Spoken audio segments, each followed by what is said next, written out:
저는 이제 제 소개를 간단하게 하자면 정서신경과학을 전공하고 있고요. 이제 저희 바이오 메디컬 엔지니어링 학과 BME 학과지만 사실 저는 BME 학과 출신이 아니고 BM이라는 학과 자체가 굉장히 융합적인 학과인데 그 그러니까 저는 오히려 이제 생물학과 심리학을 전공을 했었고 뉴로사이언스 전공을 했었고 그러니까 생물학, 심리학, 뉴로사이언스를 합쳐서 하는 그런 과목 그런 이제 학문 분야를 하고 있고요. 의공학이라고도 볼 수 있죠, 당연히. 그래서 어떤 공학적인 메소드를 가지고 의학적인 문제를 푸는데 저는 의학적인 문제를 푸는 과정에서도 사람의 마음, 심리학에 굉장히 심리학적인 툴을 써서 그러니까 심리학적인 주제를 통해서 사람들의 의학에 접근을 하고 있습니다. 그래서 오늘 저희 연구실에서는 통증 연구 많이 하고요. 통증은 사실 환자들의 어떤 상태와 직결되는 거잖아요. 그래서 이제 의료적인 당연히 그 임플리케이션을 가진 연구들을 많이 하고 있고요. 그 다음에 이제 또 연결할 수 있는 게 정신과 환자들. 저는 이제 사실 심리학과 생물학 학사를 하고 심리학에서 이제 한국에서 석사를 하고 박사를 이제 미국으로 갔었는데 석사를 할 때 임상심리를 했어요. 그래서 정신과에서 이제 일도 했었고 정신과의 그 우울, 불안 이런 환자들 굉장히 관심이 많고 또 무슨 당연히 다른 이제 뭐 오티즘이나 그다음에 스키조프레니아, 뭐 바이폴라 뭐 등등 이제 관심이 굉장히 많습니다. 하지만 이거를 좀 더 크게 보면은 네, Affective Neuroscience, 정서 신경과학의 한 분야라고 볼 수가 있고요. 통증도 어떻게 보면 감정의 일종이라고 저는 보고 있습니다. 그래서 그런 얘기를 오늘 할 텐데 이제 또 정서 신경과학답게 제가 음악으로 시작을 했어요. 좀 음악적인 감성적인 좀 접근을 하려고 오셨는지 모르겠는데 다 2학년이네요. 1학년은 없어요? 1학년도 있다고 들었는데 네. 하여간 저는 시작을 해볼게요. 얼마나 얘기할 수 있을지 모르겠어요. 근데 폰으로 댓글이 안 달리는 분도 있고 하여튼 하시면서 저기 중간중간에 물어보고 저 오늘은 이렇게 막 정해진 컨텐츠 제가 물론 슬라이드는 지금 몇 장이 준비되어 있냐면 굉장히 많이 준비가 되어 있는데 이걸 뭐 다 하겠다는 그런 지금 목표는 아니고요. 여러분들 될 수 있는 만큼 제가 원하는 결론들은 맺을 거니까 어, 시간의 구애 없이 여러분들이 좀 질문하고 싶은 거 있으면 좀 질문을 해주시면 좋을 것 같아요. 네, 폰으로 보시는 분도 있고 다들 어디 있나요? 뭐 집에 있나요? 커피숍에 있나요? 하여튼 궁금하네요. 저는 궁금한 게 많습니다. 자, 그래서 이 제가 영어로 해야 되나요? 한글로 해도 괜찮죠? 카페, 네, 집에도 있고 한글로 좀 해볼게요. 이 이모션, 저는 감정에 굉장히 관심이 많은데 감정이 뭘까요? 여러분들 감정이 뭐라고 생각하세요? 여러분 지금 이 시간에도 어떤 감정들을 느끼고 있을 텐데 감정이라는 거를 이제 감정 과학자들에게 물어보면 다 이런 표정을 짓습니다. 그게 대답하기 좀 어려운데 이게 말입니다. 뭐 이러면서 하는데 이런 책이 최근에 번역이 됐어요. 리사 펠트먼 버렛이라고 지금 미국의 American Association for Psychological Science인가요? 그 APS라는 데 이제 프레지던트 디렉터로 장으로 계시고요. 저희 연구실 제가 이제 박사를 했던 톰 웨이거 연구실과 상당히 좀 연결이 돼 있는 그래서 저도 개인적으로 몇 번 뵙고 이제 그랬던 분인데요. 이분 학생들도 좀 알았었고 그때 공동 연구도 계획을 하고 이랬었는데 결국 저는 뭐 공동 연구는 못했지만 지금 이분이 했던 얘기들과 그런 것들에 굉장히 많은 영향을 좀 받은 그런 사람입니다. 이 책을 보면 이런 얘기가 나와요. 이제 한글 책은 저는 못 봤고요. 영어 책만 보면 It is widely agreed that emotion refers to a collection of psychological states that includes subjective experience, expressive behavior, and peripheral physiological responses. 해석을 해보면 감정이라고 하는 거는 어떤 심리적인 상태들의 집합, 정서이라고 볼 수가 있고요. 감정은 굉장히 주관적이죠. 여러분도 여러분들의 마음을 잘 모르죠. 그죠? 저도 제 감정을 잘 모를 정도로 이 감정이라고 하는 거는 다른 사람은 당연히 모르겠죠. 공감이 힘든 거예요. 그래서 굉장히 주관적인 경험이고요. 그 다음에 어떤 익스프레션을 항상 동반해요. 감정은 이제 잘 생각해 보시면은 물론 혼자 느끼는 감정도 있어요. 근데 감정은 대부분 다른 사람과 어떤 소셜한 사회적인 상황에서 많이 일어납니다. 그래서 얼굴 표정, 몸, 언어 이런 걸로 이제 표현이 되게 되죠. 그 다음에 감정은 어떤 긴장하거나 뭐 공포를 느끼거나 다 이런 몸에 어떤 반응을 일으켜요. 땀이 갑자기 많이 난다거나 이제 심장이 막 빠르게 뛴다거나 호흡이 가빠진다거나 이런 항상 이 physiological change를 동반하게 됩니다. 그죠? 동의가 되시죠? 그 다음에 이제 It is widely agreed that emotions are a central feature of human mind예요. 사람의 마음의 central feature죠. 우리의 어떤 의식을 이루는 굉장히 중요한 뭐 철학자들은 퀄리아라고도 했는데 이 퀄리아의 핵심에 감정이 있습니다.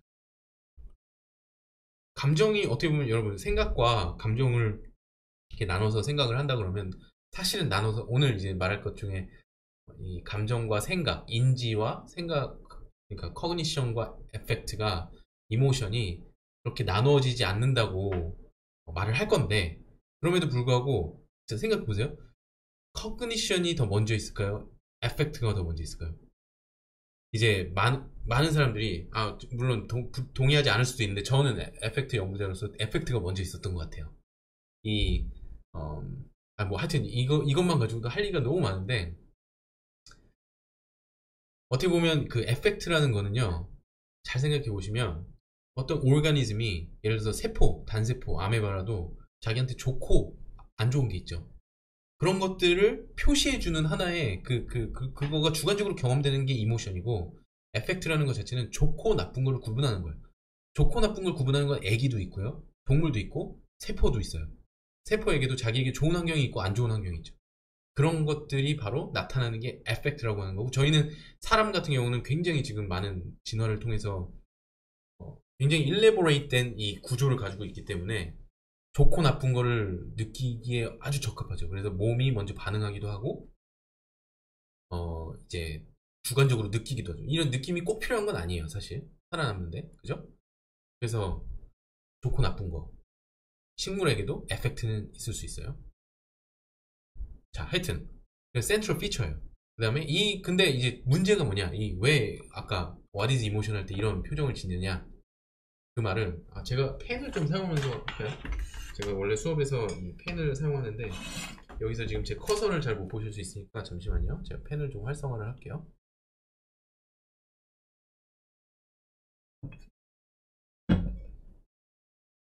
혹시 지금 내용이 재밌지 않아요? 재밌으면 질문을 하세요. 저는 감정에 대한 썰은 뭐 하루 이상 풀 수가 있습니다. 하루가 뭐예요? 저희 학생들은 매일 저를 만날 때마다 고통당하고 있어요. 제가 하도 얘기를 많이 해서. 실제로는 그런 건 아니고. 자, 얼굴이 왜 이렇게 되냐? 이모션 연구자들이. 자, 왜냐? 이 두 가지 포인트 굉장히 간단하죠, 지금? 이 두 가지 포인트를 넘어서서는 almost everything else seems to be subject to debate. 감정에 대한 어떤 컨센서스가 없어요. 합의된 정의가 없다는 얘기예요. 무슨 말인지 알겠죠? 그래서 이제 감정이 무엇인지 물어보시면 모두가 하는 대답이 다르고요. 어떻게 감정이 만들어지는지에 대해서 여러분이 어떤 이론을 가지고 있는지에 따라서 달라져요. 그래서 연구자마다 정의가 약간씩 달라요. 네. 그래서 이게 이제 2011년에 이 제임스 그로스라고 스탠포드에 계신 분과 이 리사 바렛 아까 보여드렸던 이 두 분이 이제 이런 리뷰 논문을 썼는데 Theories of Emotion이 이렇게 많은 스펙트럼을 통해서 있다고 해요. 그래서 베이직 이모션 티어리부터 이제 어프레이저 뭐 이렇게 쭉 있는데 이걸 제가 잠깐만 설명을 드리면 자 베이직 이모션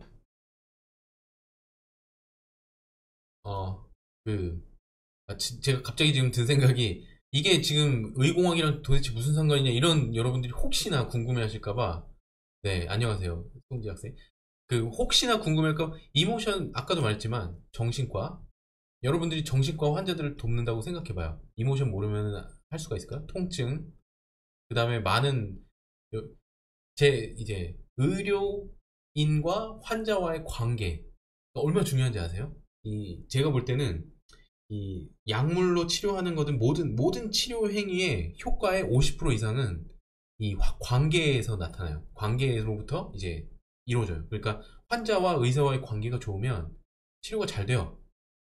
왜냐면 믿으니까 따라주고. 그래서 여러분 이 감정이란 문제는 사실 의료 행위에 있어서 굉장히 중요합니다. 이따가 뭐 플라시보 이펙트 얘기도 나올 것 같은데 플라시보 효과가 거의 약물을 지금 다 이기고 있어요.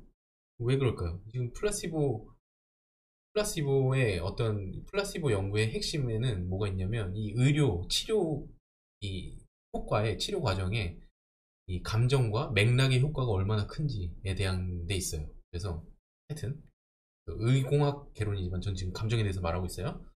자, 감정에 지금 다시 한번 돌아가자면 많은 티어리들이 있는데 그 중에 가장 오래된 이론이 바로 이 베이직 이모션입니다. 여러분 이 영화 보셨는지 인사이드 아웃 이거 보셨는지 모르겠는데 여기에서 이제 다루는 그 영화에서는 보통 어떤 걸 다뤄요? 보통 그 가장 최신 이론을 이제 보통 소개하잖아요. 이모션의 최신 이론이 뭐예요? 베이직 이모션 티어리예요. 최신 이론은 아닌데 그 사람들이 보통 생각할 때 이 베이직 이모션을 얘기한다는 거죠. 지금 아까 말했던 그 리사 바렛 같은 분은 이 베이직 이모션 티오리가 잘못됐다고 말합니다. 그래서 그럼 어떤 다른 게 있냐? 제임스 그로스라고 이제 스탠포드에 계신 이분은 어프레이저 티오리라고 해요. 시츄에이션이 주어지면 그거에 우리가 주의를 가하죠. 지금도 뭐 예를 들어서 제가 하는데 갑자기 뒤에서 누가 똑똑거려요. 그럼 거기에 주의를 기울이고 뭔가 그게 다급한 일이면 이거를 판단을 해서 리스판스를 하겠죠. 네, 이모셔널한 리스판스를 하겠죠. 그런 어떤 과정을 통한 이 프로세스를 통한 이모션이 그런 과정을 통해서 제너레이트 하는데 여기서 중요한 게 뭐예요? 이 어프레이저라고 해요. 같은 상황이 주어져도 어떻게 평가하는지에 따라서 달라진다는 얘기죠. 이모션 레귤레 이 제임스 그로스의 또 중요한 점은 이 프로세스 모델을 만든 다음에 그 다음에 레귤레이션 모델을 만들었어요. 각 단계마다 우리가 정서 조절이 얼마나 중요한지 아시죠? 여러분들 매일매일 여러분 정서 조절을 하고 계시죠? 아침에 일어났는데 기분이 나빠. 그럼 오늘 컨디션이 안 좋은데 집에서 좀 쉬어야 되겠다. 자, 그런 게 바로 situation selection. 여러분들이 집에서 쉬겠다는 결정을 한 거죠. 갔는데 뭐 친구를 만났는데 친구가 자꾸 어떤 내가 별로 듣기 싫은 얘기를 자꾸 해요. 그러면 이렇게 기분이 나빠지잖아. 그럼 자꾸 화제를 바꾸겠죠? 그런 게 situation modification. 그 다음에 어텐션 말을 하는데 듣질 않아. 그냥 안 들어버려. 선생님이 자꾸 힘든 불안한 얘기를 자꾸 해. 그러면 그 얘기를 듣지 않는. 그래서 어텐션을 이제 다른 데 두는 거죠. 그 다음에 다 들었어요. 이미 들어서 이제 어떻게 바꿀 수 없어. 그러면 마음을 바꿔요. 너 마음 먹기에 달려있다. 이게 커그니티브 체인지예요. 그 다음 이제 마음까지 먹고 이제 나중에 나는 뭐 기분은 나쁜데 그냥 웃으며 넘어갈래 뭐 이런 그런 노래도 있잖아요. 웃으며 지낼래 뭐 이런 그냥 웃으면서 넘어가지 뭐 이런 게 이제 리스판스 모듈레이션이에요. 이 제임스 그로스는 지금 이제 시니어 굉장히 대가가 되셨는데 이분이 젊을 때 주로 했던 연구들이 이런 각각의 이제 단계의 이모션 레귤레이션 효과를 이제 몸과 뇌와 뭐 이렇게 보는 그런 연구들을 많이 하셨어요. 그래서 뭐 이 커그니티브 체인지 이걸 리어프레이저이라고 그러는데 리어프레이저는 좀 더 효과가 있고 리스판스 모듈레이션이 서프레션 억압이죠. 감정을 이제 표현하지 않는 그런 거는 좀 효과가 덜하고 뭐 이런 얘기를 많이 했어요.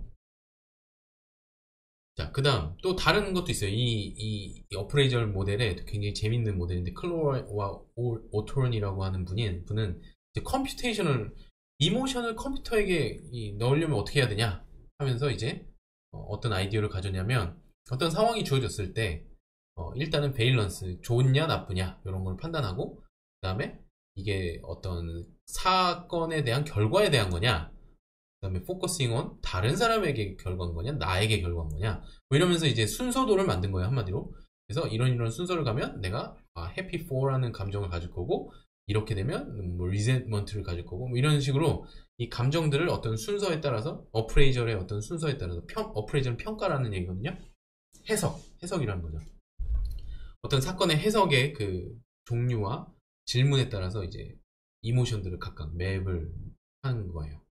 네, 재밌죠? 그래서 컴퓨터 사이언티스트들 중에 이모션 연구하시는 그 에펙티브 컴퓨팅이라고 분야가 있어요. 여러분들 혹시 관심 있어요? 이것도 이제 의공학이랑 아주 밀접하게 관련이 되죠. 에펙티브 컴퓨팅. 요새는 뭐 워낙 그 모니터링 시스템이 잘 돼 있잖아요. 카메라로 카메라로 이제 예전에 소니에서 뭐 엑스박스에서 나온 카메라 혹은 뭐 얼굴 카메라 혹은 목소리 지금 스피커도 이제 인공지능 스피커도 이제 인기가 많은데 거기서 사람들이 뭘 하고 싶어요? 듣는 거 말고 이제는 이모셔널한 그런 반응을 하고 싶은 거죠. 그래서 이모션을 넣은 그런 뭐 랭귀지 모델, 컴퓨테이셔널 랭귀지 모델 뭐 이런 그래서 저희 연구실에서도 이런 연구를 하는데 센티멘트 어널리시스라고도 하고요. 뭐 이런 어떤 말이나 그런 행동에 담긴 센티멘트를 읽어내는 거죠. 그게 에펙티브 컴퓨팅이라는 큰 분야에 들어가요. 거기에서 이런 모델을 굉장히 관심 있게 보고 있어요. 자, 그 다음에 이제 요게 그 지금 제가 말한 게 전체 이 스펙트럼에서 요거 말했고요. 지금 말한 게 이 에크만의 베이직 이모션 모델, 그 다음에 또 하여튼 요 클로워 오턴이 제가 말했죠. 그 다음에 이제 사이콜로지컬 컨스트럭션을 말할 건데 어프레이저 티오리 그래서 컨스트럭션 티오리는 뭐냐면 이전까지는 이모션은 하나의 어떤 실체가 있어서 이벤트가 있으면 이모션이 일어나고 그래서 몸의 반응도 일어나고 표현도 일어나고 뭐 이런 식으로 했다면 얼터너티브 뷰는요 이모션은 만들어지는 거라는 거예요. 많은 것들이 그냥 집합일 뿐이다. 우리가 이름 지은 것 뿐이지 그때그때 반응은 다를 수 있다. 어떤 거의 컬렉션이다. 이렇게 하는 거죠. 그래서 이모션이란 거는 실체가 없고 우리가 사회적으로 만들어낸 개념이고 하지만 그거의 어떤 일관적인 반응들은 있겠죠. 그런 거를 어떤 결국엔 패턴 레코그니션, 패턴 클래시피케이션이죠. 그런 식으로 보는 또 그런 관점도 있습니다. 그래서 이 이모션 연구를 한다 그러면 일단 뭐 이거를 당장 정할 수는 없지만 이런 큰 스펙트럼 안에서 내가 어떤 그 입장을 취할 건가 이런 거를 봐야 돼요. 보통 다들 근데 안 하고 이런 생각 안 하고 시작하거든요. 아까 말했던 에펙티브 컴퓨팅 하는 사람들은요. 그 컴퓨터 사이언스에서 하니까 이런 이제 내용을 잘 몰라요. 심리학에서 이런 내용을 한다는 거를. 그래서 대부분 다 여기에 이제 속해 있어요.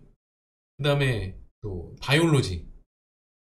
그 생물학과에서 이제 몰레큘러한 어떤 그런 연구들 하시는 분들도 어때요? 대부분 여기에 이제 스톡이 돼 있어요. 근데 이제 심리학과 이제 그 정서신경과학, 에펙티브 뉴로사이언스 이런 분들은 이제 여기랑 여기에도 포진이 돼 있습니다. 저는 이제 보통 제 얘기가 나오는지 모르겠는데 하여튼 저는 한 이제 사이콜로지컬 컨스트럭션 티오리 이쪽 이 어프레이저과 이쪽 사이쯤에 위치하고 있고요. 하여튼 그렇습니다. 그래서 이런 차이들이 뭐냐 뭐 이런 것들을 궁금해 하실까 싶은데 몇 가지만 그냥 짚고 넘어갈게요. 자세히는 안 할게요. 뭐 예를 들어서 베이직 이모션에서는 이 각각의 이모션이 굉장히 그 유니크한 어떤 레프레젠테이션을 가지고 있어서 그러니까 어떤 실체가 있는 거예요. 한마디로 몸의 반응도 있고 실체가 있는 거예요. 연구하기 조금 더 쉽겠죠. 마치 있는 것처럼 보여요. 뭐 예를 들어서 문화에 걸쳐서 굉장히 비슷한 얼굴 표정이 나타난다든지 동물과 사람에게도 비슷하다든가 그런 것들이 이제 베이직 이모션을 지지하는 증거입니다. 증거들이 다 있어요. 그래서 베이직 이모션이 틀렸다 이렇게 말할 수 절대 없어요. 하지만 이제 반하는 결과들도 있는 거죠. 어프레이저도 뭐 그 이제 어프레이저에서는 이 유니크한 멘탈 스테이트는 있지만 이게 어떤 굉장히 유니크한 어떤 페이스 익스프레션이 있진 않다. 뭐 그런 아니면 바디 스테이트나 이런 게 있진 않다. 뭐 이런 얘기를 하고요. 이거 너무 자세한 얘기인 것 같아요. 좀 넘어갈게요. 흥미로운. 네, 그래서 저는 Where am I? 저는 요쯤에 있다라고 말씀을 드린 거고, 여기 제가 이름도 표시해놨네요. 네, 이 정도 있습니다. 그럼 여기에서 도대체 이쪽은 연구가 많이 돼 있거든요. 뭐 컬처에 따라서 아니면 이쪽 연구하는 분들은요, 그 예전에 인류학에서도 이제 이런 연구를 많이 했고요. 근데 이 오른쪽 부분, 지금 제가 위치한, 제가 오늘 오전부터 미팅을 많이 하고 해서 지금 목이 많이 아파요. 이 오른쪽 부분에는 도대체 어떤 커먼 팀들이 있냐? 라는 걸 이제 오늘 좀 말씀을 더 드릴 텐데, 한 세 가지, 네 가지 정도로 이제 정리해서 말할 수가 있는데, 첫 번째는 이모션이 생각보다 잘 변해요. malleable 하다는 거죠. flexible. 그러니까 이모션이 딱 정해져 있는 게 아니고, 베이직 이모션은 어떻게 보면 굉장히 강력하게 뭔가 실체가 있어서 이걸 변화시키기가 그렇게 쉽진 않은데, 이쪽 오른쪽으로 가면 갈수록 변화시키기가 쉬워요. 그래서 그런 거에 대해서 제가 몇 가지 증거를 좀 보여드릴 거고요. 그 다음에 듀얼리즘, 이원적인 생각이죠. 어떻게 보면 뭐 이런 이모션이 만들어지는 과정과 레귤레이트 하는 과정. 이거 이제까지 정말 오랫동안 두 개의 다른 거라고 생각했어요. 여러분들도 뭐 그렇게 생각했을 수 있어요. 뭐, 뭐 그런 제가 기억이 나는 게 그런 거예요. 어, 제 고등학교 때 도덕 선생님이 갑자기 이런 숙제를 내줬는데, 인간이란 어떤 존재인 것 같냐? 니네들 한번 생각을 써봐라. 그래서 고등학교 때 애들이 써왔는데 너무 비슷한 거예요, 애들끼리. 그 되게 신기한데, 아니 뭐 완전 다른 얘기를 하는 친구들도 있었는데, 굉장히 많은 애들이 그 사람의 이중성에 대해서 얘기를 하더라고요. 이 이중적인 어떤 사람의 어떤 듀얼 시스템에 대한 어떤 그 가정이 이렇게 고등학생까지 있었던 거죠. 그게 뭐냐면, 하나는 욕구. 그게 이제 프로이트 뭐 이런 거부터 이제 시작이 되는 건데, 어떤 욕구가 있는 거죠. 그 다음에 그 욕구를 억누르려는 자아가 있어요. 그래서 어떤 내 욕망, 그 다음에 룰, 어떤 규칙, 이 사이의 어떤 긴장 상태로 보는, 그 다음에 뭐 내면의 어떤 날 것, 로우한 어떤 셀프, 그 다음에 어떤 사회적인 소셜, 뭐 이런 거에 어떤 이원적인, 이런 어떤, 이게 굉장히 인기가 많은데, 이런 관점 때문에 이런 연구가 많이 됐어요. 뭐 이모션 레귤레이션 제너레이션은 이 브레인에서 굉장히 오래된 그 프리미티브한, 그 뭐라 그러죠? 그 원초적인 구조에서부터 일어나고, 레귤레이션은 이 탑 위쪽에서, 그 프론토 콜텍스, 전두엽 얘기 들어봤죠?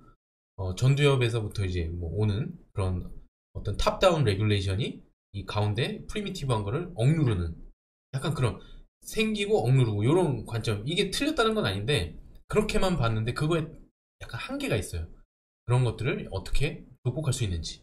그 다음에 아까 말했던 생각과, 그러니까 인지, 어떤 지와 정이죠. 지와 정이 어떻게 꼭 이런 듀얼리즘은 아닐 수 있다. 바디와 마인드도, 몸과 마음, 이런 게 이 관점을 통해서 어떻게 극복되어질 수 있는지를 이제 말씀을 드리려고 하는 게 이제, 네, 큰 주제입니다. 자, 따라오고 계시죠?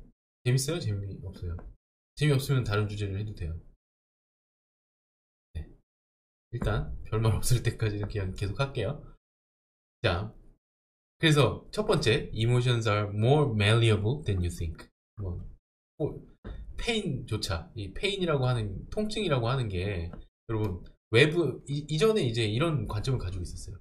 이게 데카르트, 그 유명한 이제, 데카르트로, 거슬러 올라가는데, 데카르트가 정말 많은 걸 했죠. 여러분, 데카르트 공부해보세요. 데카르트 정말 대단한 사람입니다.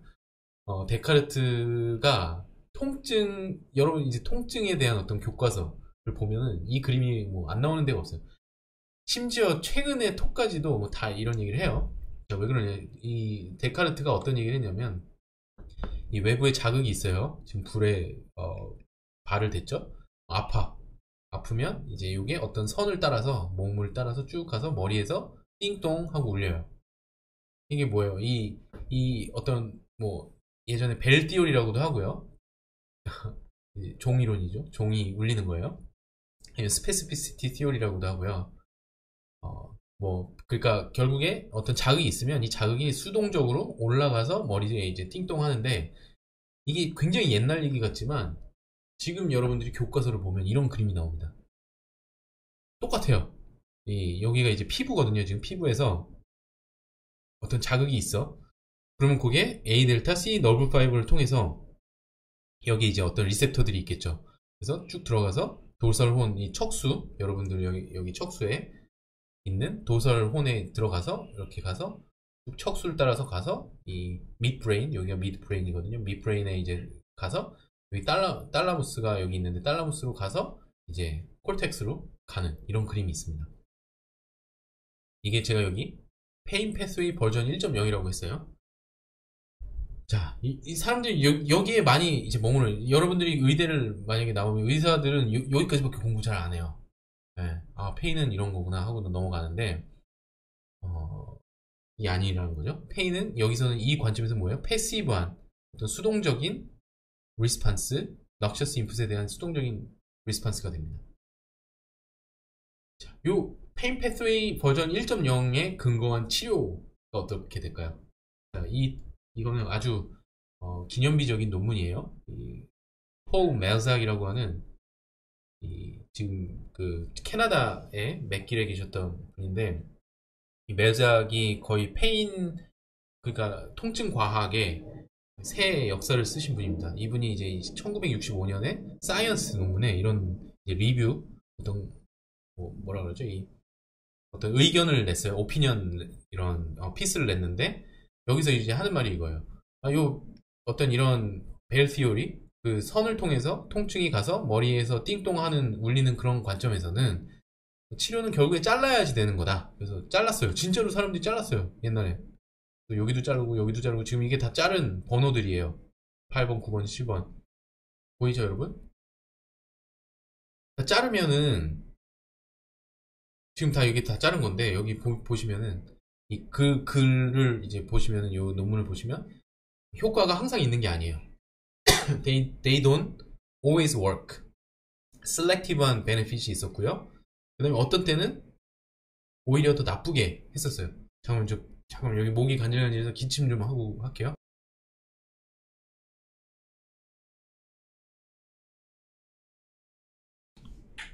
네. 여러분 오프라인으로 만났으면 얼마나 불안하셨겠어요. 그죠? 야, 뭐 코로나는 아니고요. 근데 아닌 것 같아요. 근데 뭐 설마 그러겠어요. 근데 기침이 나네. 이게 지금 제가 오늘 목을 너무 많이 썼어요. 아침부터.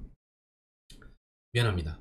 그래서 sometimes 그 페인을 나쁘게 할 때도 있다. 그러면 이게 효과가 없을 때가 있다는 거죠. 그래서 이제 이 논문에서 이제 논문의 주요 주제가 통증이란 게 이렇게 수동적으로 전달이 되는 그런 건 아니다라는 거고, 그래서 우리는 버전 2.0이 필요하다라고 해요. 그게 뭔지 이제 논문을 제가 다 소개하기 어렵고 설명을 간단하게 드리면, 이렇게 외부에서 피부든 페리페랄한 녹셔스 인풋이 들어오면 이제 척수를 통해서 이게 올라가고 가는데, 이 위에까지 올라간 다음에 굉장히 많은 복잡한 프로세스를 겪어요. 자, 이 말이 뭐예요? 아까 말했던 컨스트럭션. 이 베이직 이모션 시어리에서는 어떻게 보면 그것도 되게 비슷한데 수동적으로 반응하는 건데, 사실 우리의 뇌는 이게 수동적으로 반응하는 게 아니고 brain filters, selects, and modulates noxious input이에요. 그러니까 noxious input이라는 게 이제 아픈 자극을 오면 우리는 브레인이 뭐야? 필터하기도 하고 셀렉트 하기도 하고 modulate 하기도 한다는 거죠. 그럼 그거의 주제는 뭐예요? 이거예요. 페인은 그냥 noxious input에 대한 반응보다 훨씬 크다는 거죠. 그 말이 뭐예요? 브레인의 역할이 굉장히 중요하다는 거예요. 자, 이거를 잘 보여주는 예가 있는데, 여러분들 어떻게 지금 잘 듣고 계세요? 지금 몇 명 왔지? 지금 이렇게 자꾸 여러분들이 아무도 안 듣고 있을 거라는 생각이 자꾸 들어가지고 39명이 보고 있는데, 듣고 계시죠? 네, 듣고 있겠지 뭐. 만약에 지금 안 들으면 나중에 들으세요. 저는 일단 말을 계속 이어나가겠습니다. 첫 번째가 이제 제가 2017년에, 네, 잘 듣고 있다고. 고맙습니다. 2017년에 제가 네이처 커뮤니케이션즈라는 이제 네이처 자매지에 낸 논문에, 요런 이제, 게 있어요. 같은 온도. 지금 요 색깔이 같은 게 다 같은 온도예요. 잘 들어보시면 재밌어요. 네, 고마워요. 지금 요걸 이어볼게요. 지금 이 같은 온도의 자극인데, 보통 저희가 할 때 이런 온도를요, 여러분들 저희 연구실에서 실험에 참여해 봤는지 모르겠는데, 저희 연구실에 참여를 하면 저희 열 자극 기계를 자주 사용을 하거든요. 이렇게 팔이 있으면 여기에다가 이렇게 조그만한 이제 그런 이 뭐라 그러죠? 플레이트 같은 하여튼 조그만 그 도자를 갖다가 대면은 요게 이제 뜨거워져요. 뜨거워지는데 요 48도, 42도, 42도 원하는 온도로 올릴 수 있어요. 그래서 올리는데 똑같은 온도를 줘요. 같은 사람이에요. 한 사람 데이터예요. 한 사람인데 언제 주는지에 따라서 계속 달라져요. 페이는. 신기하죠? 분명히 들어오는 온도는 같아요. 내 몸에 주어지는 온도는 같은데 느끼는 통증의 정도는 달라져요. 그 말은 뭐예요? 자, 이게 이제 그 평균을 다 없앤 건데, 각 온도에 따라서 평균을 없앤 건데, 이 스티뮬러스 인텐시티, 즉 템퍼러처의 효과를 없애고 나서도 거의 50% 이상의 이 별량, 베리언스가 설명이 안 돼요. 자, 그 말은 이 브레인의 상태, 브레인이 어떻게 하느냐가 이 여러분이 지금 경험하고 있는 통증의 50% 이상을 만들어내고 있다는 거예요. 어떻게 좀 설득이 되나요? 그래서 그거에 대한 이제 논문을 제가 쓴 거예요. 어디에서 그럼 도대체 만들어내냐? 그 논문이에요. 이게 중요했으니까 이제 네이처 잠에 이제 실렸겠죠. 자, 그 다음에 또 두 번째 증거. 제가 이제 이거는 2015년에 2015년에 플러스 바이올로지라고 하는 저널에 이제 냈던 논문인데, 여기서는 뭘 했냐? 생각만으로 통증을 바꾸게 했어요. 이 똑같은 온도를 주는데, 어떤 때는, 이게 너 지금보다 훨씬 더 아프다고 상상해봐. 이미지네이션을 이용해서 더 아프게도 만들고, 또 덜 아프게도 만들고, 저희가 이제 어떤 전략을 썼냐면, 아플 때는 여러분이 지금 받는 통증이 여러분의 지금 피부를 태우고 있다고, 시즐링하고 버닝하고 막 굉장히 아프다고 상상을 해봐라. 이렇게 했고요. regulate down. 좀 덜 아프게 만들 때는, 지금 여러분 굉장히 추운데 따뜻한 이불이라고, 솜털 이불이라고 생각을 해봐라. 여러분의 몸을 웜하게 해주는 거다. 뭐 이런 식으로 이미지네이션을 통해서 이걸 변화시켰더니 효과가 거의 0.5도의 효과가 있어요. 생각만으로. 0.5도 C. 제 논문을 한번 보세요. 이게 레플리케이션도 됐어요. 최근에 2019년에 나왔어요. 2019년에 페인이라는 저널에 저희가 냈는데, 거의 이펙트 사이즈가 0.5도 가량이 돼요. 여러분 생각만으로도 0.5도의 차이의 통증을 여러분이 조절해서 만들 수도 있고 없앨 수도 있어요. 신기하지 않아요? 이 몸까지 변해요. 이게 제가 여기는 이따가 아마 볼 텐데, 마인드 바디에서 볼 텐데 여러분의 몸의 반응도 바뀌어요. 굉장히 신기하죠? 브레인도 바뀌어요. 요 논문은 이제 브레인에 대한 거였고요. 요거는 몸에 대한 거였어요. 피지올로지 반응. 그래서 생각만으로도 바뀐다. 그래서 저는 사실 아플 때 있죠, 여러분. 아플 때 약도 먹어야죠, 당연히. 그런데 이 마인드 컨트롤을 막 하려고 하는 게, 저는 가끔 이제 마인드풀니스, 명상 같은 걸 하는데 굉장히 도움이 돼요. 네. 그건 자세한 얘기는 또 다음에 궁금하면 또 해드릴게요. 자, 그 다음에 이런 것도 있어요. 다른 사람이 통증을 어떻게 레이트 하느냐에 따라서 또 달라져요. 이 태스크에서는 제가 이제 미국에 있을 때 저희 연구실에 있었던 동료인데요. 어떤 자극을 주고 다른 사람이 얼마나 요게 이제 이쪽이 안 아픈 거고 이쪽이 아픈 건데, 다른 사람들이 이만큼 레이팅을 했어요. 그러면 여기 아플 것 같잖아요. 그러니까 다른 사람의 그 통증 레이팅을, 통증 그 정도에 보고한 거를, 이만큼 아프다고 보고한 걸 보여줘, 미리. 그러고 나서 통증을 주면 그거에 영향을 엄청나게 받아요. 여기 보시면은 지금 요 차이, 네, 요 차이가 소셜 큐의 이펙트인데 차이가 엄청나죠. 요만큼.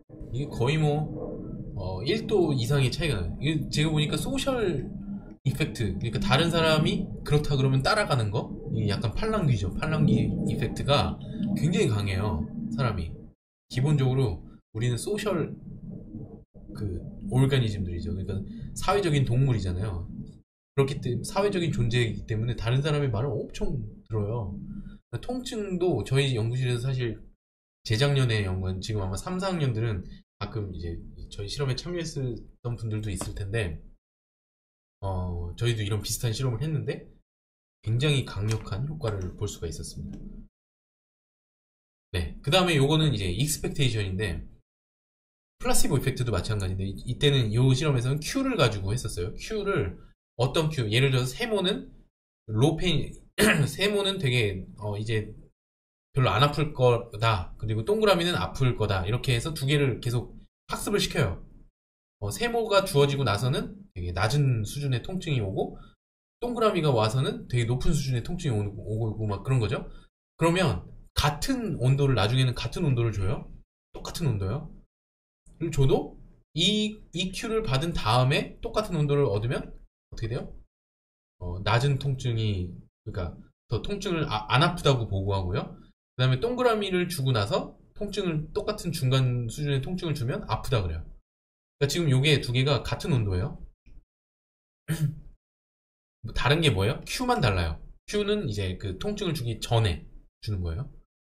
이거 얼마나 효과가 커요. 그래서 여러분들이 생각만 해도 익스펙테이션, 그러니까 내가 뭐 예를 들어서 플라시보 이펙트는 이런 거잖아요.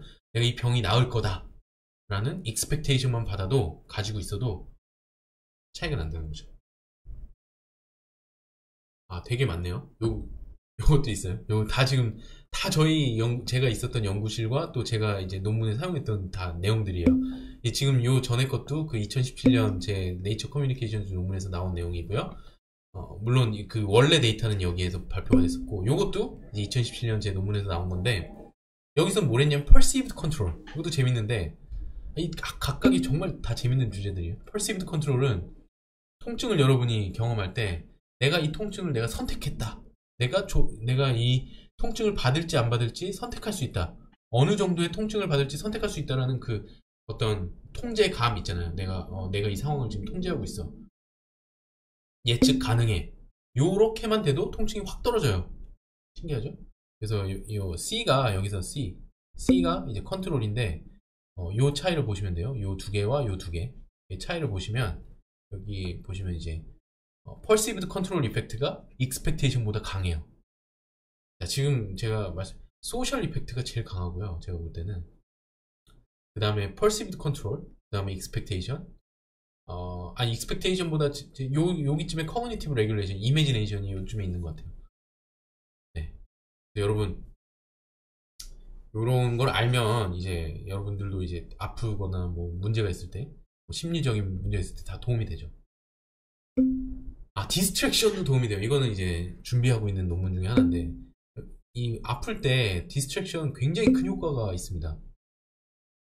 그 주사 놓을 때 탁탁 앞에 때리고 넣잖아요. 그런 것도 비슷한 거예요. 다른 거에 신경을 쓰이게 하는 거죠. 아니면 뭐 애들 이빨 뺄 때, 저희 애들 이빨 뺄 때 보통 뭐 보여주다가 확 빼거든요. 그런 거 다 디스트랙션이죠.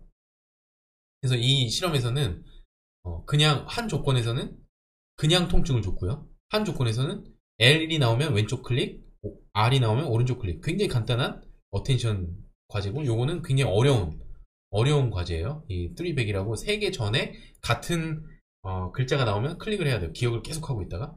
그래서 봤더니 통증이 이렇게 커그니티브 로드가, 그러니까 인지적으로 더 디스트랙션이 되면 될수록 내려가요. 네.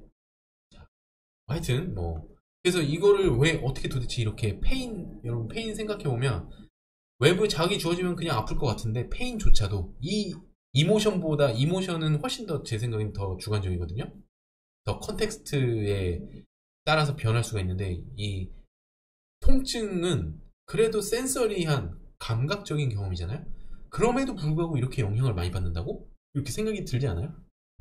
그래서 이 멜작이 예전에 이런 얘기를 했어요. 페인은 이 커그니티브 컴포넌트, 센서리 컴포넌트, 에펙티브 컴포넌트가 있다. 그래서 이런 도표를 만들고, 이게 결국 컨스트럭션이죠. 페인이 만들어지는 거예요. 페인이 많은 이런 멀티 디멘저널한 경험을 통해서 만들어지는 거고, 이건 이제 제가 이제 2015년에 그렸던 한 저널에 이제 냈던 그림인데, 인풋이 오면, 페인 인풋이 오면 이렇게 다양한 디시전, 미닝, 에펙티브, 모티베이셔널, 센서리, 이런 다양한 시스템 레벨의 프로세스들이 관여해서 우리는 통증을 경험하죠. 여러분, 전 지금 이런 주제를 하면 너무 흥분해서 제가 저만 지금 즐거운지 모르겠는데, 약물 효과를 보잖아요, 여러분. 타이레놀 먹으면 덜 아프고 이러죠.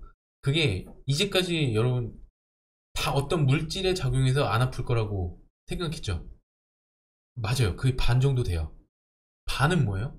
내가 이전에 타이레놀 먹었을 때 안 아파졌기 때문에 안 아픈 거예요. 그래서 되게 재밌는 게 이게 무시할 수가 없어요. 왜냐면 지금 말했지 통증은 이 다양한 프로세스, 이런 시스템 레벨 프로세스에 의해서 만들어지는 거고, 이 중에 어떤 거를 어택해도, 예를 들어서 미닝을 바꾸면 통증이 바뀌어요. 디시전을 바꾸면 통증이 바뀌어요. 각각의 프로세스들이 다 통증을 바꿀 수 있는 재료들이 되는 거예요. 그 타이레놀이나 뭐 여러분 뭐 또 먹죠? 뭐 하여튼 다양한 이제 통증 진통제들이 있잖아요. 이제 병원에 가면 수술 같은 거 하면 마약성 진통제 같은 걸 줘요. 그런 건 다 그런 게 다 센서리 프로세스를 없애는 것 같죠? 그렇지 않아요. 되게 재밌는 게, 약물의 효과가 아직 잘 뭔지 몰라요. 약물 통증의 진통제가 어디에 도대체 효과가 있는지 사람들 잘 알지 못해요.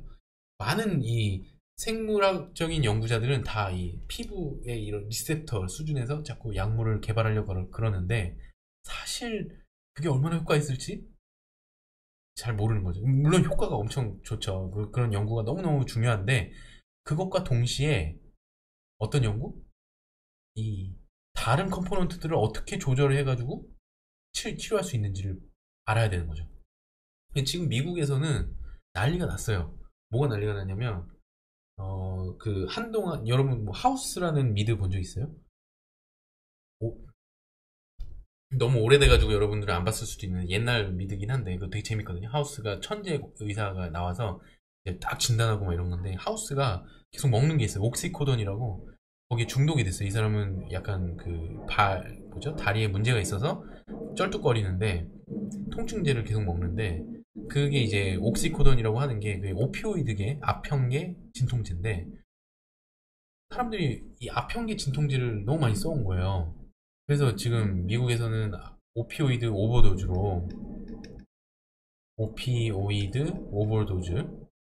그러니까 이 통증 학회들에서 오피오이드 아편계 진통제 먹어도 된다 이렇게 허락을 했었고, 그래서 의사들이 많이 사용하고, 그러다가 보니까 사람들이 중독이 됐어요. 이것도 되게, 근데 저는 옛날에 당연하다고 생각했던 게, 연구를 하면 할수록 되게 당연하지 않은 게 많은데, 오피오이드가 왜 진통 효과가 있을까? 이게 되게 중요한 주제예요. 생각해보면 당연하다고 저는 받아들였었는데, 도대체 왜 진통 효과가 있고 왜 중독 효과가 있을까?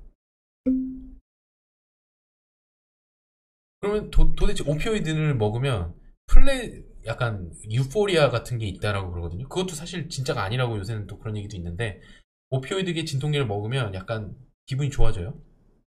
왜 진통 효과랑 기분이 좋은 게 무슨 상관인가? 뭐 그런 질문들을 저희 연구실에서 다 다루고 있는데, 오피오이드 자체를 다루긴 않지만, 하여튼 근데 미국에서 왜 난리가 났냐면, 이 오피오이드를 너무 많이 써가지고 사람들이 자꾸 죽는 거예요. 그래서 오피오이드로 죽는 사람의 수가 교통사고로 죽는 사람만큼 막 많아지고, 지금 막 암보다도 심각해지고, 그래서 지금 미국에서는 오피오이드 워라고 하는 거를, 오피오이드 워 해서 오바마 대통령일 때 이거를 선언을 했어요.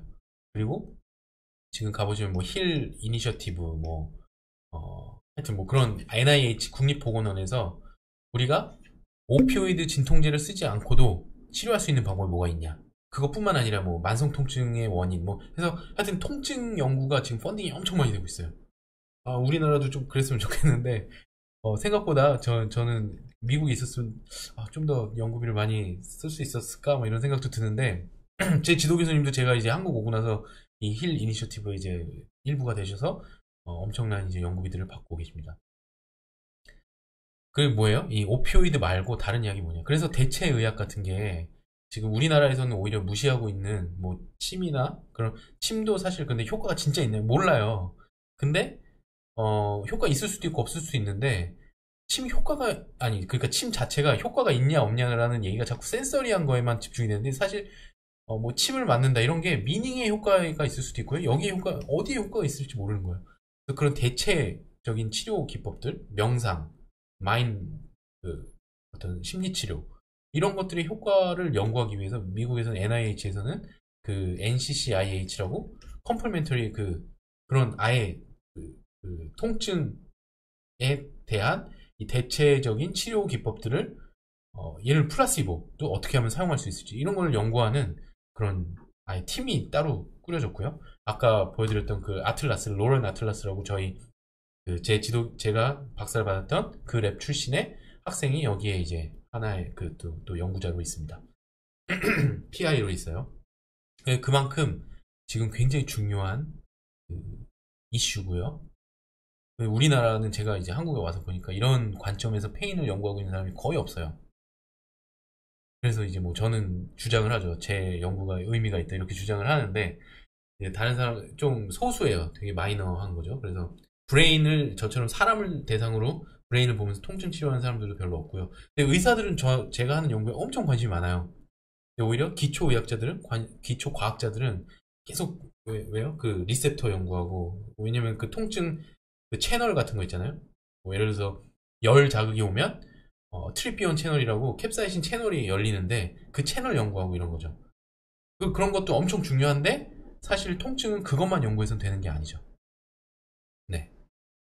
그래서 지금 저는 앞으로 이 통증 연구하는 사람들이 많아져야 된다고 생각하고 특히 다각도로 이렇게 바이올로지, 몰레큘러 접근, 그 다음에 의료적인 접근, 저희처럼 심리학적이면서 뭐 신경과학적인 접근 다 있어야 되죠. 네. 말이 엄청 많아지네요, 진짜. 이게 그 온라인 강의의 약간 나쁜 점이 혼자 말하니까 혼자 취해가지고 말을 많이 하고 끝나면 목이 엄청 아파요. 네. 여러분들은 이제 제가 흥분하는 모습을 보면서 뭐 무슨 생각을 할지 궁금하네요. 하여튼 네. 이것도 이제 마찬가지인데 그 어, treating pain by altering multi-dimensional context 여기서도 이제 통증을 치료할 때 이런 컨텍스트가 엄청 중요하다는 거예요. 그래서 뭐 버벌 서제스천 이게 잘 효과가 있을 겁니다. 뭐 이런 거 그 병원에 가는 것만으로도 나을 때가 있어요. 그래서 닥터스 오피스 플레이스 큐죠. 그 다음에 눈 쳐다보는 거 바디 랭귀지 주사 놓는 그런 행위 주사를 놓는 것 자체가 예전에 그걸로 난 적이 있으면 또 낫는 거죠. 그래서 하여튼 그렇습니다. 그래서 뭐 이모션, 미닝 다양한 것들이 효과를 영향을 줘서 여러분의 통증과 병을 낫게 하는 거. 다른 병도 마찬가지예요. 그럼 옛날에 되게 유명한 논문도 있어요.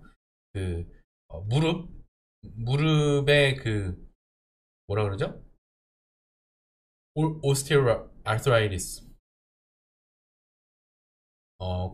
갑자기 생각이 나요. 하여튼 염증 그거잖아요. 이 OA라 그러는데 이 무릎 이런 굉장히 통증이 심하거든요.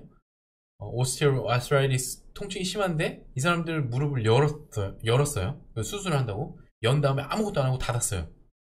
근데 진짜 수술을 한 사람들이랑 효과가 똑같아요. 그 NEJM이라고 되게 유명한 저널 그 의학계에서는 최고의 저널에 실렸거든요. 그냥 무릎을 오픈하고 닫기만 해도 효과가 있었다는 거예요. 그게 뭐예요? 수술을 했다는 것 자체가 이 사람들한테는 뭔가 낫게 하겠구나 이런 결국에 이 모든 이 통증과 주관적인 경험은 이 뇌의 액티베이션을 통해서 펑셔널한 활동을 통해서 만들어지게 됩니다. 그거에 영향을 줄 수 있는 어떤 것도 우리는 통증 치료에 쓸 수가 있는 거죠. 통증 치료에 왜 사이비 치료가 그렇게 많은지 이제 아시겠죠? 네, 사이비 치료 저는 반대하는 편인데 왜냐면 그건 이제 반복도 안 되고 사람들이 돈을 뺏고 이러니까 그런데 왜 사이비 종교 같은 것도 왜 있는 거냐? 거기 가서 치료가 막 되고 그러니까 그래요. 통증이 안 낫고 그게 다 가능한 얘기예요. 왜냐? 통증이란 거는 그만큼 제가 emotion, even for pain, more malleable than you think. 그래서 좀 설득이 되지 않았어요? 여러분이 생각하는 것보다 훨씬 바꾸기가 쉬워요. 자, 두 번째 주제. 첫 번째 벌써 한 55분을 썼네요. 물 좀 한 모금 해가지고 갈게요. 원래 첫 번째 게 좀 길어요. 제 모든 톡에서는 첫 번째 주제가 좀 긴 편이고요. 자, 이모션 제너레이션과 레귤레이션도 이제까지 이런 듀얼 시스템 뷰, 아까 좀 잠깐 얘기했었는데 듀얼 시스템 뷰가 굉장히 오랫동안 인기를 가지고 있었어요. 이 NAC, 아미글달라 이런 서브코리컬 에어리아 요 안쪽에 브레인 안쪽에 약간 변형계라고 부르면서 이 프리미티브 굉장히 원초적인 뇌라고 불러요. 여러분들 지금 서점에 가셔가지고 감정에 대한 책 읽으면 이런 얘기들을 해요. 여기에서 이제 뭔가 제너레이시 되고 이 프리프론탈 콜텍스에서 서프레션 아니면 레귤레이션이 된다. 그래서 프리프론탈 서브코리컬 서킷이 왔다 갔다 해야 되는데 이게 깨지면 셀프 레귤레이션에 실패한다 라고 하는 거죠.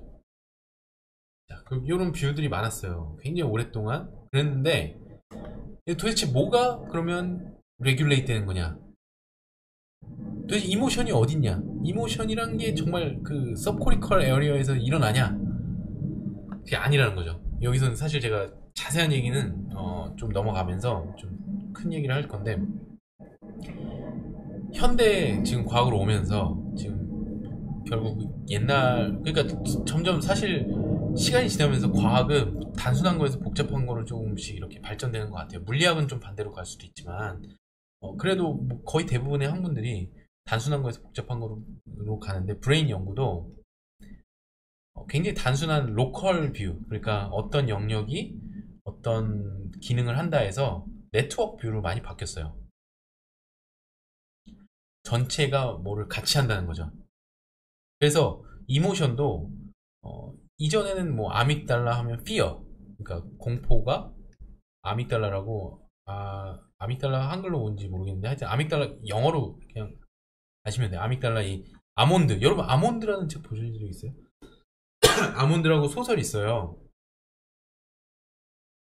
본 사람 손을 제가 볼 수는 없지만 본 사람 있으면 혹시 봤다고, 혹시 안 보셨으면 한번 보세요. 제가 본 건 아니고 제 아들이 봤어요. 제 아들이 이제 초등학교 6학년인데 거기 이제 주인공이 그 아몬드, 이 아믹달라가 아몬드 모양으로 생겼거든요. 아몬드 모양으로 브레인 중간에 있는데 요 아믹달라에 문제가 있어서 감정을 못 읽어요. 네, 그래서 그런 아이에 대한 이제 얘기인데 되게 베스트셀러 중에 하나예요. 그래서 요 아믹달라가 공포와 관련돼 있다. 그 책을 봐도 아마 그런 얘기가 나올 텐데, 그렇게 한 영역이 뭔가 이모션을 한다고 했다가 요새는 그렇게 안 봐요. 전체 봐봐요. Emotion as coordinated brain responses across multiple systems, 이렇게 보는 관점이 점점 많아지고 있고, 물론 아직도 이런 관점에서 연구하는 사람들이 있죠. 저는 만약에 저런 관점에서 연구하는 그런 논문을 봤다, boring 이렇게 생각하는 거죠. 지겹다, 옛날 거다, 올드 패션드다, 이렇게 생각을 하는 거죠. 그리고 이모션은 어떻게 보면 이 코오디네이티드 된 브레인 프로세스에 대한 어떤 패턴에 대한 레이블의 정도의 의미가 아닐까, 이렇게 생각을 하게 됩니다. 그런 관점으로 연구를 많이 하고 있어요. 그래서 저희 연구실의 어프로치는 좋은 마커를 개발을 해서 브레인 전체를 가지고 마커를 개발하고, 뭐 지난번에 제가 근데 이번에 수업 말고도 톡을 엄청 많이 한, 우리 BME 학과 대상으로 막 이 세미나를 여러 번 한 것 같은데, 그 지난 톡에서 사실 이런 얘기 되게 많이 했거든요. 그 마커를 개발하는 게 뭔지, 혹시 들으셨던 분은 그런 거에 이제 할 텐데, 이제 요 논문에서 이제 그런 아이디어로 연구를 한 거예요. 저희가 먼저 통증에 대한 마커를 개발을 했고요. 통증도 옛날에는 뭐 딸라무스 혹은 뭐가 또 있나요? 뭐 S2, 세컨더리 소마토센서, 인슬라, 뭐 이런 영역들에 국한됐다고 생각을 했는데, 저희가 그 NPS 뉴럴로직 페인 시그너처라고 하는 거를 이제 2013년에 발표를 했는데, 아까 말했던 그 NEJM이라는 논문에 발표를 했어요. 요 그 논문의 관점이 바로 이거예요. 로컬이 아니라 네트워크로 통증을 우리가 읽어낼 수 있다. 그래서 이 마커를 먼저 개발을 하고, 그 다음에 이 논문에서 아까 플러스 바이올로지의 2015년 그 셀프 레귤레이션, 이미지네이션을 이용한 건데, 그걸 했을 때 브레인이 변화가 되는데, 이게 변화가 되냐? 통증 시스템이 도대체 변화가 되느냐? 했더니 아니에요. 이게 되게 그러니까 재밌는 발견인 건데, 이전의 모든 내용들은 이 인지적으로 조절을 하면 탈라무스 뭐 아니면 뭐 아까 인슬라 뭐 이런 데 효과가 있더라. 그러면서 그래서 통증이 줄어드는구나. 이렇게 이해를 했어요. 이게 바로 듀얼 시스템 뷰죠. 이게 원 시스템, 투 시스템 해서 두 개가 상호작용. 됐죠? 근데 이렇게 마커를 개발하고 보니까 이 커그니티브 셀프 레귤레이션이라고 하는 이 이미지네이션이 이 시스템을 통해서 줄이질 않아요.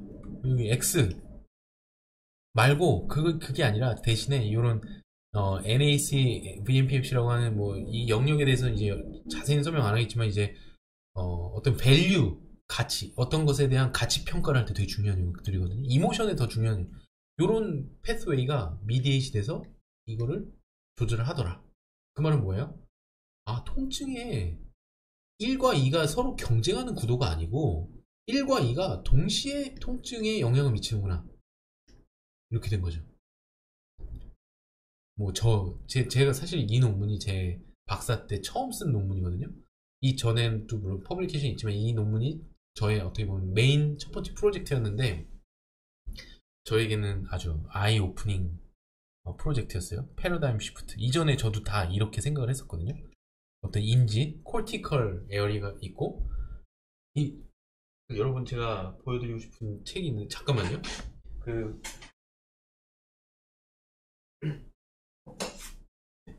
제가 예전에 학부 때랑 대학원 때 요런 책을 The Mind and the Brain 이 책 뭐 좋다는 얘기는 아닌데 요 책 저자랑 제가 SFN 그 학교에 가서 만났어요. 재밌게도. 근데 이 저자를 제가 좀 좋아했었는데 왜냐면 제가 OCD 연구를 많이 했었는데 여기 이 책에서 정확하게 그런 뷰가 있어요. 제가 한번 보여드리고 싶은데 여기 보시면은 이게 잘 안 보이겠구나. 하여튼 지금 조금만 보면 보이나요? 어떻게 하면 보이지? 이렇게 보시면은 지금 요 안에 있는 게 베이저럴 갱글리아. 이게 서코티컬 에어리어죠. 얘가 어떻게 돼 있어요? 여기 보면 이쪽에 OCD 서킷이 이분은 OCD 연구, 강박증 연구 많이 하시는 분인데 요 OCD 서킷이 있죠. 자, OCD 서킷이 있고 뒤에 또 조금 가다 보면은 제가 열심히 책을 읽은 흔적이 있죠. 제가 학부 때, 대학원 때 이렇게 열심히 책을 읽었어요. 이게 석사 때 책을 읽은 건데 이 책이 저한테 많은 또 그런 영향을 준 거죠, 한마디로. 근데 뒤에 쭉 보면은 여기 보시면은 OCD 서킷이 여기 있죠? 테라피 서킷이 있죠? 바로 이런 뷰예요. 이게 저의 이 초기 관점에 영향을 준 거라면 당연스럽게 그래 질병 서킷이 있고 치료 서킷이 있어서 이 둘이 서로 어떻게 하나가 늘어나면 하나가 억압하고 아까 이중적인 사람의 이 욕구가 일어나면 어떤 규칙이 억누르고 이런 어떤 경쟁 구도 누가 만들었을까요? 그런 관점을 제가 볼 땐 프로이드가 시작인 것 같은데 그런 혹은 글쎄요 뭐 데카르트부터 시작됐나 하여튼 그런 이중 어떤 듀얼리스틱한 생각이 아닐 수도 있구나 이렇게 생각하게 만들어준 논문이에요. 그 뭐예요? 이 커그니티브 서킷이 경쟁하고 얘를 없앤다는 게 아니라 독립적으로 새로운 경험을 만들어내는 거구나. 그래서 이제 제가 이제 느낀 게 그런 거죠. 여기서 잠깐만요. 이건 뭐지? 요것도 중요한 얘기. 조금만 이따가 얘기할게요. 생각한 게 감정 조절은 또 하나의 감정을 만들어내는 과정이구나. 이해가 되세요? 여러분들이 감정 조절을 하잖아요. 좋은 예가 있네. 아, 잠깐, 이게 좋은 예인지 여러분들이 뭐, 그 좋은 예가 아닌 것 같아요. 하여튼, 여러분들이 만약에 어떤 일을 했는데, 이제 굉장히 힘들어. 그래서, 이제 다른 걸로 뭔가 잊으려고 하고 하면, 그 이전의 걸 없애는 게 아니라 새로운 상황을 만들어내는 거예요, 여러분들이. 그래서 매 순간순간, 어떻게 보면 여러분은 새로운 감정들을 만들어내고 있는 거예요. 그렇게 생각하면, 어, 이전에 있던 게 자꾸 막 남아가지고, 내가 이거를 뭔가 해소해야 될 거, 이런 관점이라기보다는, 그것도 하나의 재료고, 지금 상황도 재료고, 모든 게 재료가 돼서 새로운 게 항상 나한테는 새로운 게 생기는 거죠. 하여튼, 이 컴피티션 듀얼 시스템 뷰가 아니고, 그러니까 듀얼 어떤 서로 경쟁 구조가 아니고, 같이 새로운 걸 만들어내는 거다. 그게 저에게는 어떻게 보면 개인적인 이 패러다임 시프트의 순간이었습니다. 그래서 두 번째, 이 두 개가 꼭 다른 것은 아닐 수 있다. 잘 따라오고 있나요? 힘드네요, 이제. 너무 얘기를 많이 해서. 너무 열정적으로 얘기를 많이 하면 힘들어요. 자, How emotions are made.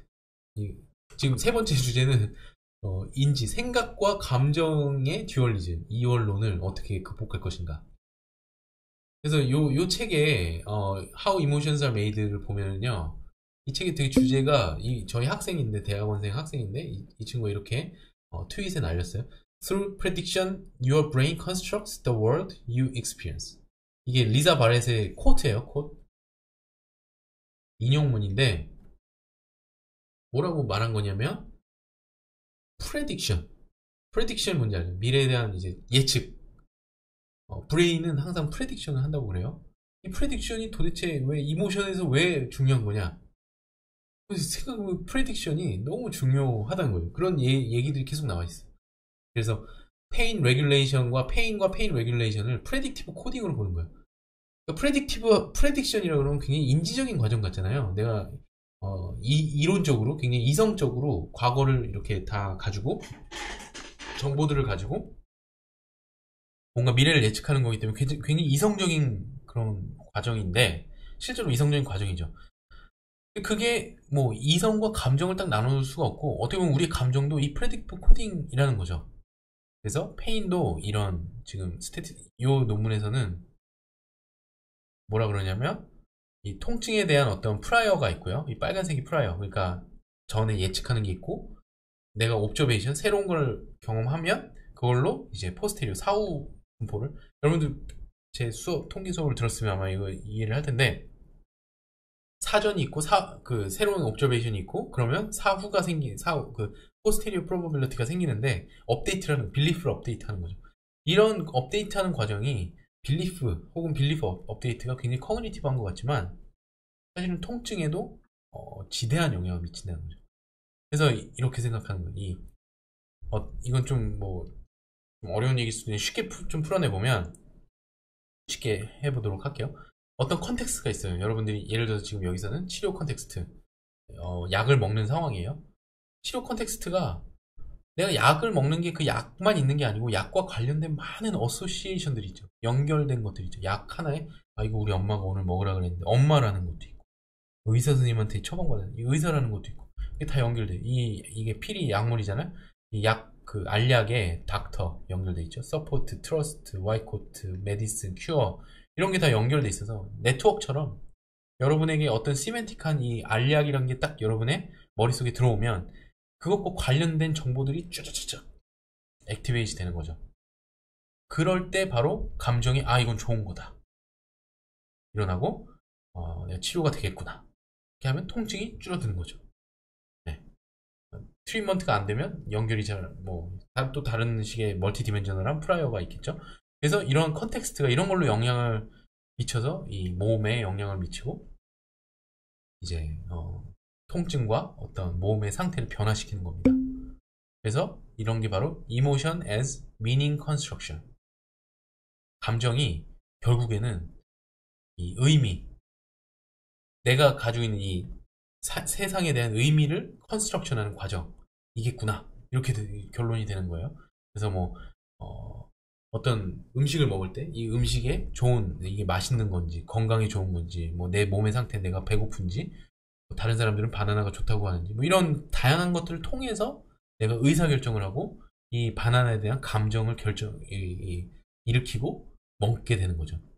그래서 이모션은 어떻게 보면 단순히 느끼고 좋다 나쁘다 이것뿐만 아니라 이거에 대한 의미, 어떤 다른 관련된 많은 의미들이 모아져서 이 감정이라는 게 경험이 된다. 놀랍지 않아요?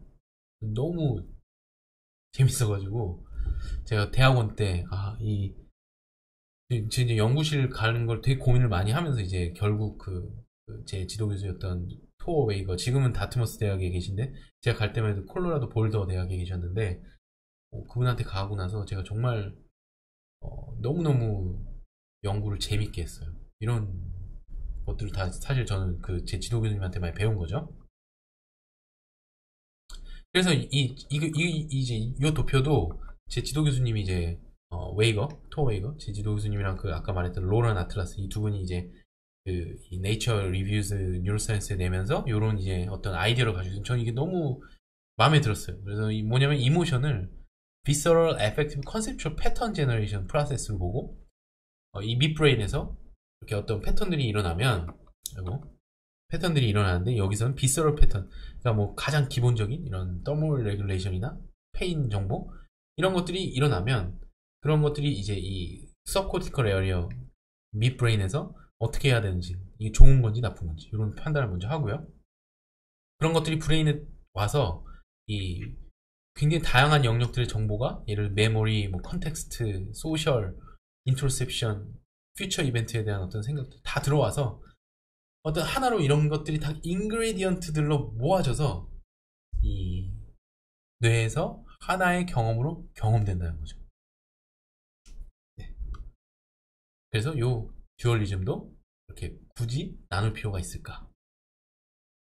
자, 바디 vs 마인드, 이것도 되게 재밌는데, 이런 논문이 있어요. 크로닉 페인 환자들, 만성 통증 환자들을, 만성 통증이 이제 발전이 되잖아요. 여러분 허리 요새 아픈 사람들 많죠. 근데 허리 아플 때 한 이제 3달, 그러니까 6개월 이상이 되면은 만성 통증이라고 하는데 3개월 정도 됐을 때 오면은 서브어큐 페인이라고 그래요. 아급성이라고 그래요. 서브어큐. 그다음에 어큐시, 이제 허리 다쳤을 때, 이렇게 해서 크로닉으로 가는데, 이 페이퍼에서는 이 아프카리안 그룹이라고 노스웨스턴에 저희 그룹이랑 굉장히 친하게 지냈던, 여기서 사실 저희 페인 뉴로이미징 연구소는 많지가 않아가지고 다 알아요, 서로. 하슈미도 잘 알고, 발리키도 알고, 아프카리안도 알고, 학회 가면 다 만나는 사이들인데, 이분들이 이제 뭘 했냐면 이 처음 서브어큐 백페인 이 환자들을 데리고 롱지튜디널하게 계속 찍었어요, 브레인을. 그랬더니 되게 재밌는 게 처음에는 센서리 브레인, 처음에는 그러니까 환자들이 통증을 느낄 때 이 인슬라 같은 센서리 브레인이 액티베이시 되다가 뒤로 갈수록 이모셔널한 브레인이 액티베이션이 돼요. 그 말은 뭐냐면 바디에서부터 마인드, 이모션 이쪽으로 이렇게 크로닉 페인으로 가면 갈수록 쉐입 시프팅이 되는 거예요. 모양이 바뀌어요.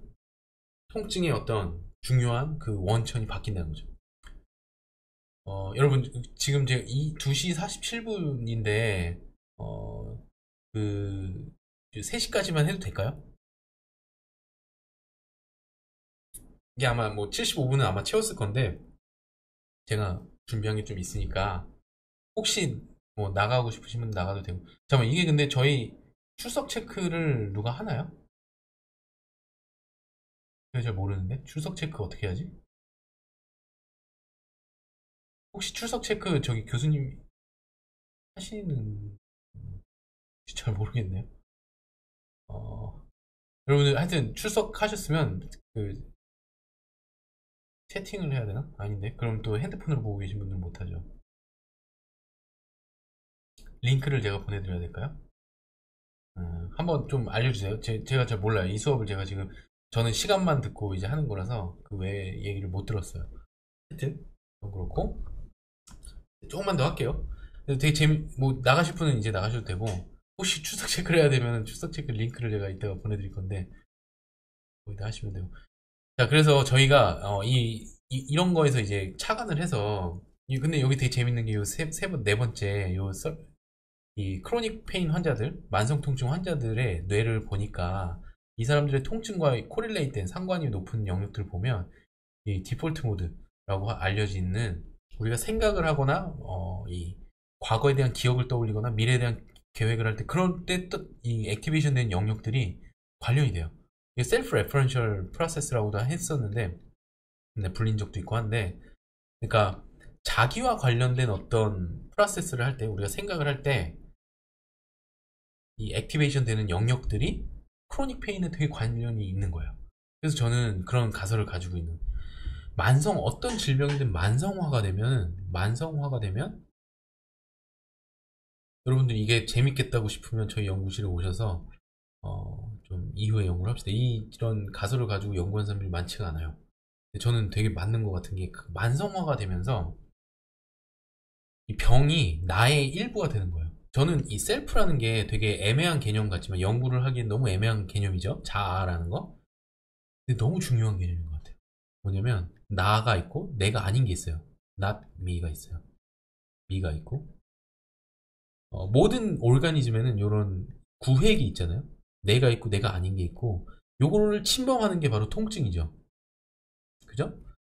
근데 되게 재밌는 게 통증이 처음에는 이렇게 외부가 예를 들어 피부가 상하면 피가 나고 아픈데 그게 바로 그 외부에 있던 게 내 피부, 나의 셀프를 침범한 거죠. 여러분들 침범당했을 때 셀프가 침범당했을 때 이모셔널리 아프죠. 비슷해요. 컨셉추얼한 셀프든 몸의 셀프든 침범당하면 아파요. 그죠?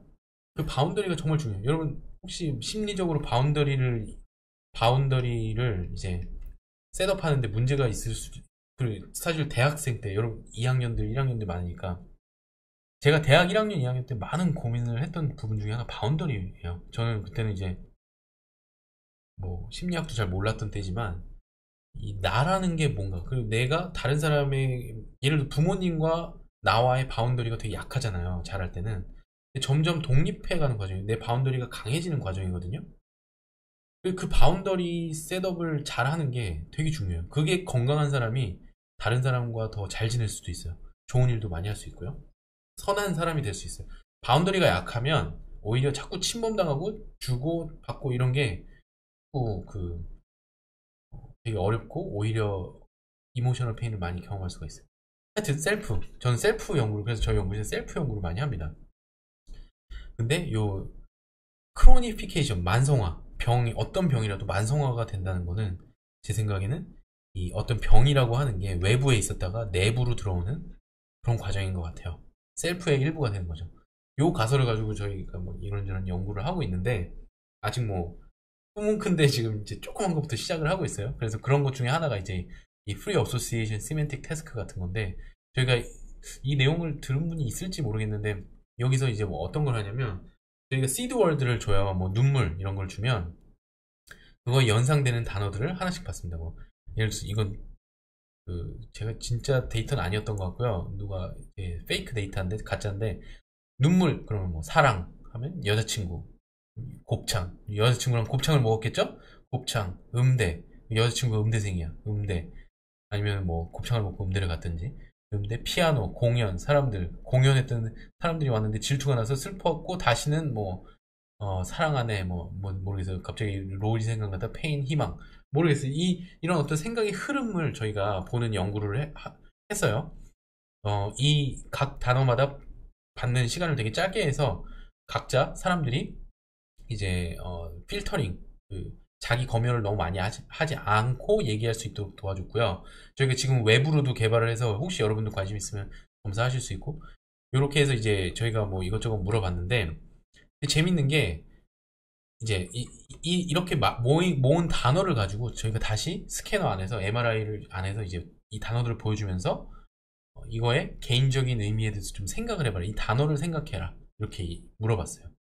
저희는 이제 그동안의 브레인 액티베이션 패턴을 가지고 제 계획은 그런 거였죠. 이제 그, 특징적인 예를 들어 긍정적인 단어가 있을 수 있고 부정적인 단어가 있을 수 있는데 이런 거를 브레인 액티베이션을 가지고 우리가 볼 수 있는지 나와 관련된 얘기, 예를 들어서 여기 뭐, 이건 거의 다 자기랑 관련된 얘기들인 것 같은데, 어떤 사람들은 나무 하면은 열매, 뭐 사과, 이렇게 자기랑 관련 없는 얘기를 쭉 늘어놓을 수도 있어요.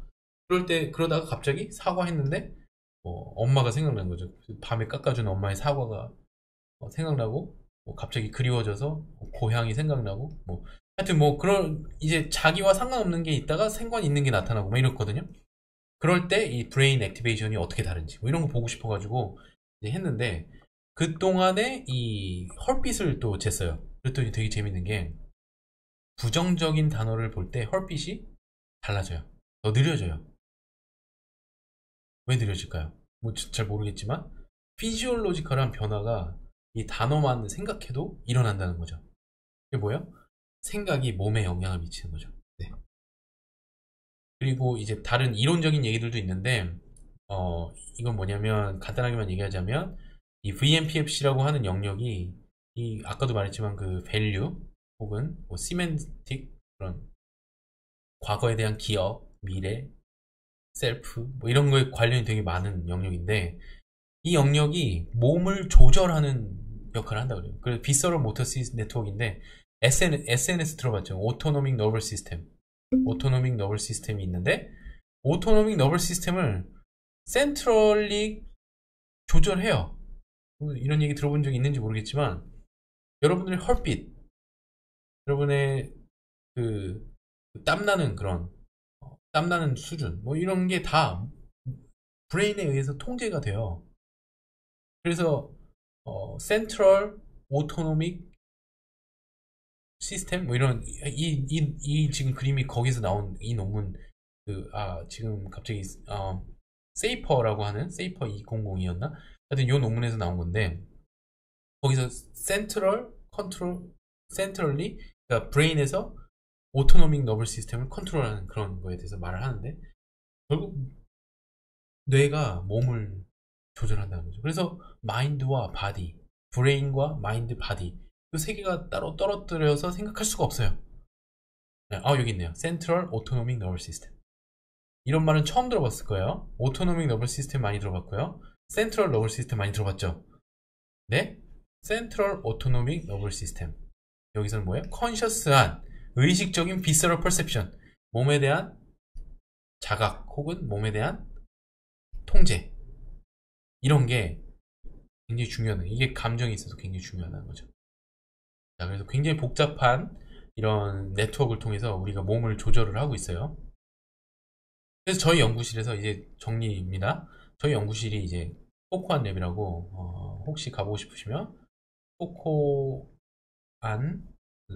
닷 github, 여기 있네. 코코안 랩 github.io. 잠깐만요. 네, 여기 가시면은 저희 연구실 홈페이지에 이 화면이에요. 그래서 저희 연구실은 컴퓨테이셔널 커그니티브 에펙티브 뉴로사이언스 랩이고요. 뉴로 이미징, 주로 하는 일은 뉴로 이미징을 가지고, fMRI를 가지고, 저희 센터에 아주 좋은 기계들이 있죠. MRI를 가지고 이제 페인 디코딩, 그 다음에 뭐 또한 인터널 사, 내가 내면에 가지고 있는 생각과 감정을 디코딩하는 마인드 리딩 실험도 하고, 그걸 이용해서 이제 의료적으로 적용할 수 있는 모델들을 만들고, 그 다음에 이 페인과 이모션 레귤레이션, 의학적으로 굉장히 중요한 이런 주제들의 뉴럴 베이시스, 브레인의 어떤 기저를 밝히는 연구를 하고 있습니다. 자, 그래서 결론을 맺자면, 이 첫 번째 Emotions are more malleable than you think의 부분에서는 우리가 이거를 통해서, 이 연구를 통해서 효과적인 셀프 레귤레이션, 자기 조절을 할 수 있겠죠. 그 다음에 두 번째는 이 이모션 제너레이션과 레귤레이션을 한 가지 관점에서 본다면, 우리가 중요한 거가 이 마커, 이거는 그냥 넘어갈게요. 뭐 이렇게 그렇게 중요한 거 같잖아요. 하여튼 이런 네 가지에 있어서 저희의 연구의 방향이 결정된다라는 거 말씀을 드리고, 저희 연구실, 제가 이제 박사를 받았던 연구실이고, 제 지도 교수님이시고, 제 동료들이었고요. 저는 여기 있네요. 아내와 아이도 있네요. 네. 여기 저희 지금 현재 연구실인데, 지금 요때보다 또 더 멤버들이 많이 바뀌었는데, 더 늘어났는데, 네, 저희 홈페이지 오시면 사진을 확인하실 수 있습니다. 네, 여기가 끝이네요. 혹시 질문 있으시면 저에게 이메일을 보내주시면, 지금 하기는 아마 시간이 좀 부족할 수도 있고 아니면 네, 끝내야 되니까